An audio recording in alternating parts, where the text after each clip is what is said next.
Welcome to another weekly reading vlog. I have not actually filmed a weekly reading vlog for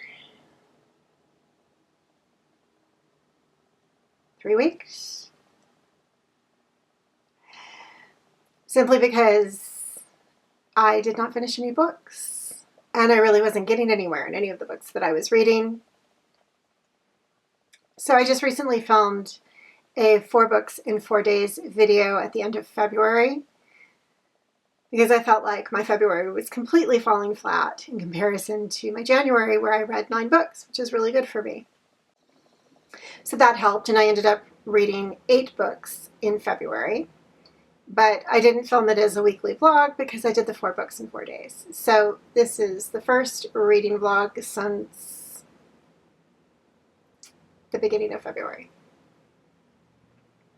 With that being said, it is now the beginning of March, and I've already finished my first book of March. So today I finished Cross My Heart by Megan Collins. And I have to admit, I was a little hesitant when I read the synopsis of this book. It seemed like something that has probably been done before. Woman receives heart transplant from guy's wife. She becomes obsessed with him. And did he actually kill the wife? And is that how she ended up with a heart? Is what I thought it was all going to be. I was pleasantly surprised. It was a little bit deeper than that. There was definitely some surprises, and it was still predictable. I did still figure out who was behind everything that was happening pretty early on, and ended up giving it a 3.5 stars. But it was better than I expected it to be. So that is the beginning of March, and we'll see where we go from there. Okay, after a really long time, I am going to pick up How to Murder Your Employer by Rupert Holmes and get started on this again. Since I picked this up, I've heard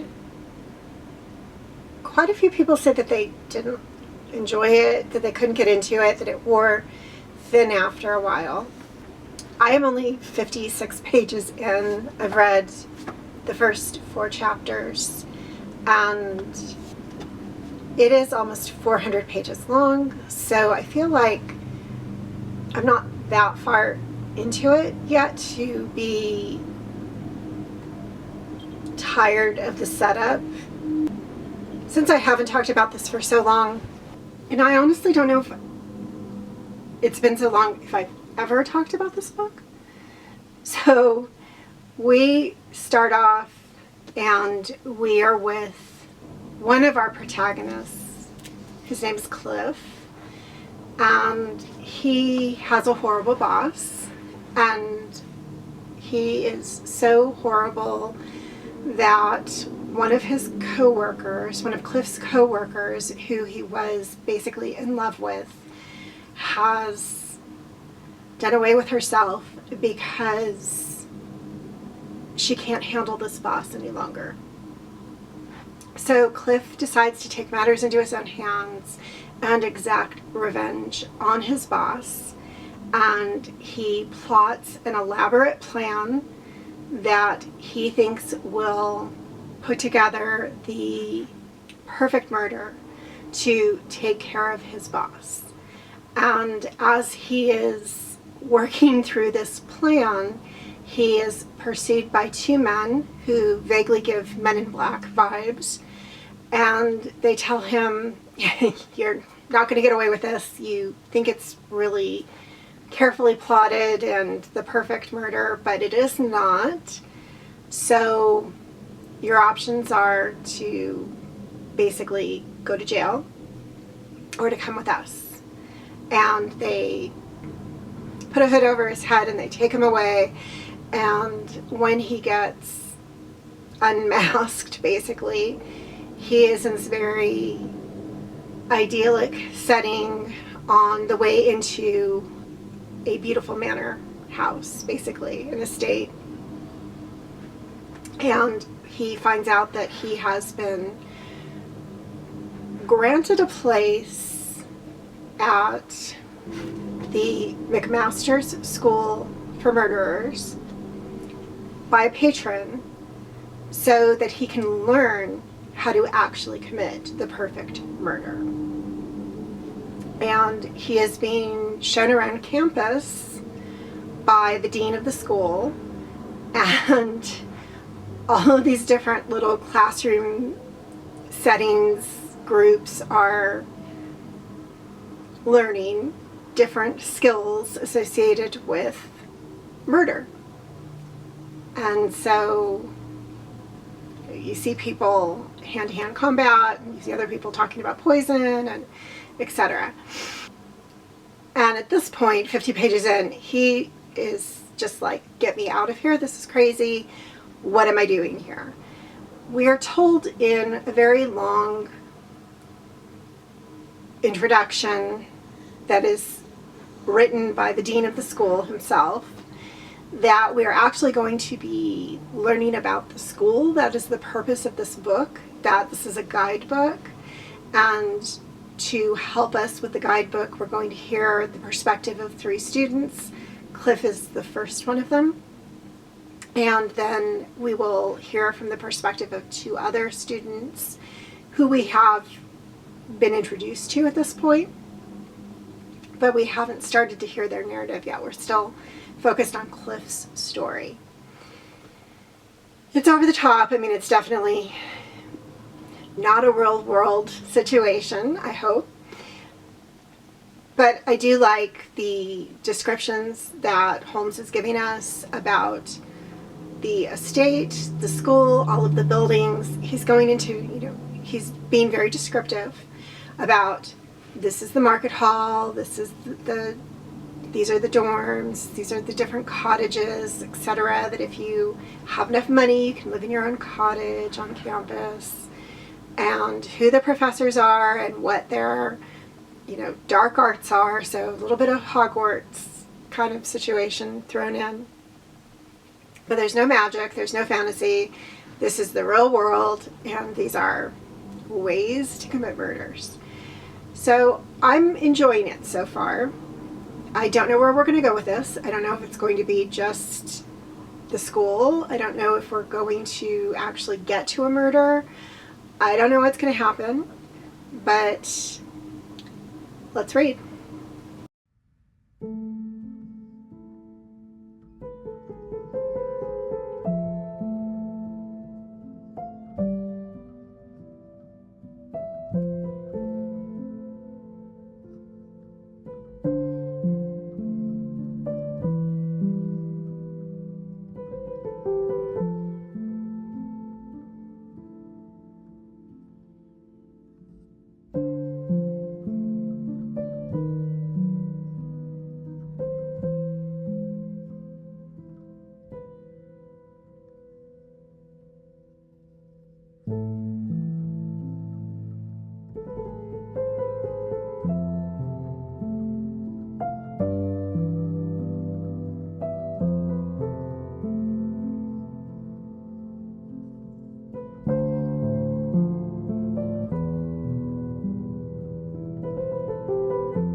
I cannot legitimately call this a weekly reading blog because this has been the entire month of March and I'm just getting back with another book finished. So yeah, this will be my March reading blog and I'm ending it here because God only knows what's going to happen. So I did finish a book and it was over a week ago. I finished this about 10 days ago and I have not finished a book since then. Again, here we go again. It's like February 2.0. But I did finish One Perfect Couple by Ruth Ware. I'm in Meg with Books Patreon and this was our monthly book for February and we just did book club last weekend. So I got it read. So this is a thriller, but not. Our protagonist, Lila, works in a lab at a university. She's a postdoc, and she's dating an actor who is, of course, a struggling actor. His name is Nico. And She gets home one day and he basically says to her, hey, we have to go on a reality TV show because that's going to save my career. So the concept of the show is one perfect couple, and they're taking these various couples over to this deserted island and placing them there, giving them challenges, and then basically based upon the outcome of the challenges, one individual from the couple could get sent home, and then the couple, the remaining person, has the right to shuffle around and pick somebody else from one of the other couples. So I don't watch a lot of reality TV. They kept bringing up Love Island. I'm not sure like how partner jumping works on Love Island. I'm sure there's partner jumping. That's what makes it trashy TV. It was in the book, One Perfect Couple is described as a cross between Survivor and Love Island. And Lila's in a situation where she does not think she's going to get funding for the grant or the program that she's working in. And so that's basically wrapping up because her findings did not come to fruition. So she's like, well, what do I have to lose? I can go do this for 2 weeks and then get myself voted off. And that way he gets on the show, he gets the notoriety that he needs for the next step of his career, and then I get to come back and look for a job, basically. Now, Lila's kind of wondering, anyway, where her relationship with Nico is going. They've been together for a few years. They're living together. The next step would seemingly be thinking about marriage, but she doesn't really see it going there. And she's wondering how this show will help or hurt play the next steps out in their relationship. So she agrees. They go to the island and chaos ensues. Now there is a death. There are actually 2 deaths early on, but they're both not, like, there is no murderer. There is no figure out who done it or why they done it. Since it's a thriller, there's none of that. And I don't know what this book was. It's definitely not a mystery. If you watched my video where I define what I think a mystery is versus what a thriller is, I wouldn't call this a thriller either, because there's no one doing anything. So there's nothing to figure out why is this person doing this, because nobody's doing that. Yeah, so it was just a book. Someone in book club described it as a survival story.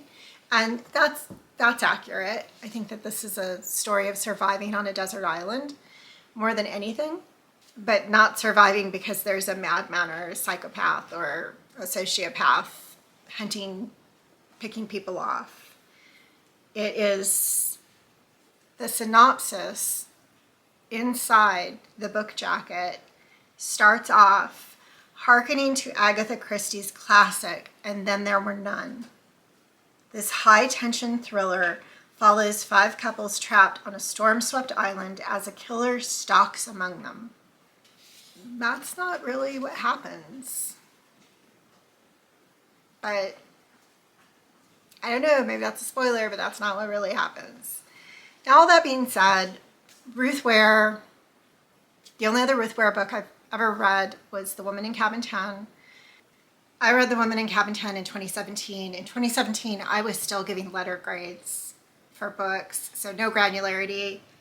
I gave it a B, which would equate to a 3.5. I think when I made myself a little key when I switched over from giving letter grades to giving numeric grades. And I told myself at that time that if I had given something a B, I would give it a 3.5. So actually, I'm scoring this higher than The Woman in Cabin 10, which I gave a 3.5, and I'm going to give this a 3.8. I had to remove the labels and say, don't judge this like it's a mystery, don't judge this like it's a thriller, that's just what the cover says, just go off of the writing and the story, and I ended up giving it a 3.8. That's where it's at. And yes, I'm getting even more granular this year. Don't ask me why, but I've been giving 3.4s and 3.8s. Like, it's not quite a 4, but it's not a 3.5, and instead of 3.75, because that's just like, I don't know, 2? I don't know. I don't like 3.25 and 3.75, but 3.8 is good. 3.4 is good. So it gets a 3.8. My biggest gripes with it were, I think there's some continuity issues. I think that there's some overall editing issues. And I think we have to make some assumptions that aren't just logical assumptions. So it's left to us, and I don't think we have enough information to make those assumptions. And also, I didn't really understand the motivation of some of the characters. Plus, even from me, who doesn't watch reality TV, I do not think it is a spoiler to say there's a scene very early in the book when they arrive at the island and the producers of the show say, okay, hand over your cell phones, and they're all shocked that they have to hand over their cell phones. Like, of course you have to hand over your cell phone. Why did you think you're all talking about how much you watch reality TV. Have you ever seen a contestant on a reality TV show that was allowed to keep their cell phone? No. So why are you all shocked that you have to give up your cell phones? So there were things like that just struck me as inconsistent, just pulled me out of the story. So 3.8.